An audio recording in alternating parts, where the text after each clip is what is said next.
सिंधु सभ्यता के मुहरों में पशुओं की तुलना में मानव आकृति वाला मुहर कम मिले, जो 2-4 की संख्या में है। वो साधकों की स्थिति के बारे में बताया गया है कि साधक की मानसिक स्थिति क्या होनी चाहिए और क्या हो सकती है। यह जो आप चित्र देख रहे हैं ध्यान लगाते हुए मानवाकृति का,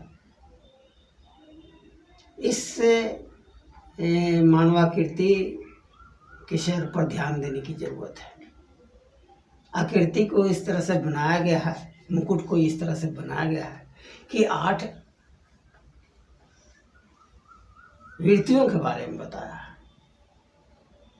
और सम्यक स्थिति के बारे में बता रहा है कि सम्यक स्थिति क्या होती है। मुकुट के एक तरफ जो 3 अक्षर बने हुए हैं, पहली आकृति जो अक्षर है वो समभाव की स्थिति को बता रहा है। आपको कई बार बताया भी गया है और इस अक्षर का बार-बार इस्तेमाल भी किया गया है समभाव की स्थिति के बारे में। मन की स्थिति बता रहा है, मन कैसा होना चाहिए, समभाव की स्थिति। उसके बाद 2 समानांतर आकृति बनी हुई है, डंडा जैसा बना हुआ है, मुड़ा हुआ डंडा जैसा। वह स्मृति के बारे में बदलता हुआ स्मृति के बारे में बता रहा है।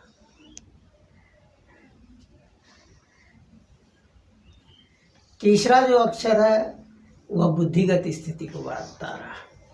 यह एक तरफ मन की स्थिति के बारे में बता रहा है, अव्यक्त मानसिक स्थिति के बारे में बता रहा है, और दूसरे तरफ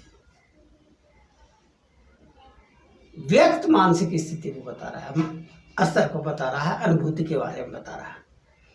2 डंडे हैं, एक छोटा डंडा और एक बड़ा डंडा जो एक दूसरे से टकराता हुआ सा दिखाई दे रहा है। वह वस्तुतः 2 अक्षर है। प्रतीकात्मक बुद्धि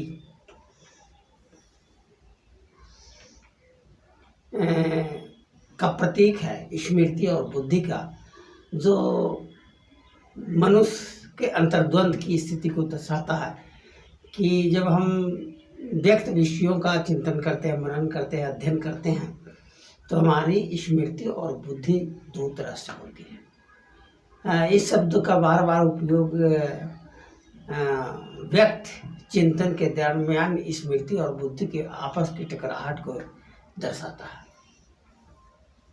तो और जो आकृति है ऊपर में भी और दूसरे उल्टा भी, और उसी का पूर्व दिशा की ओर जाते हुए और पश्चिम दिशा के दिखाते हुए जो आकृति बनी हुई है वह मानसिक स्थिति को दिखाता है। भोग, महत्वाकांक्षा, विचार और संकल्प। तो इस तरह से इस मानवाकृति में, इस मुहर के माध्यम से एक साधक के 2 मानसिक स्थिति को दर्शाने की कोशिश किया गया। एक ही अक्षर को अलग अलग जगह अलग अलग ढंग से व्यक्त करने गया। जैसे मन है तो मन को अभिव्यक्त करने ढेर सारे प्रतीकों का इस्तेमाल किया गया, क्योंकि मन की बहुत सारी स्थिति हो सकती है, स्मृति की बहुत सारी स्थिति हो सकती है, बुद्धि के बहुत सारी स्थिति हो गई, और जो अलग अलग जो मानसिक स्थिति है अलग अलग ढंग से हम ग्रहण करते हैं, उसके लिए अलग अलग अक्षरों का इस्तेमाल किया गया है। तो ये जो मानवाकृति है ये बड़ा बहुमूल्य चीज़ है कि किस तरह से आदमी साधक मानसिक स्तर को प्राप्त कर सकता है, व्यक्त और अव्यक्त का। जहाँ पे सिंधु सभ्यता में आप चित्र देख रहे हैं और चित्र के बीच में 2 तरफ अगर अक्षर है तो दोनों 2 चीज़ों के बारे में व्यक्त कर रहा है। एक तरफ व्यक्त के बारे में अभिव्यक्ति हो रही है और दूसरी तरफ से अव्यक्त के बारे में अभिव्यक्ति हो रही है। यह अच्छी तरह से जान लेने की ज़रूरत है, यह सारे चित्रों पर लागू होता है। तो इस चित्र के माध्यम से आपने समझा कि व्यक्त और अव्यक्त के दोनों के प्रति साधक का दृष्टिकोण होना चाहिए, और तभी आपकी साधना पूर्ण होती है जब व्यक्त और अव्यक्त दोनों ही चिंतन, दोनों ही अनुभूति के प्रति आपकी गंभीरता बढ़ती जाती है, अनुभूति का स्तर बढ़ता जाता है, तभी आप पूर्णता को प्राप्त कर सकते हैं। अखंडता की अनुभूति आपके लिए कारगर साबित हो सकता है और अखंडता की अनुभूति की ओर आप जा सकते हैं।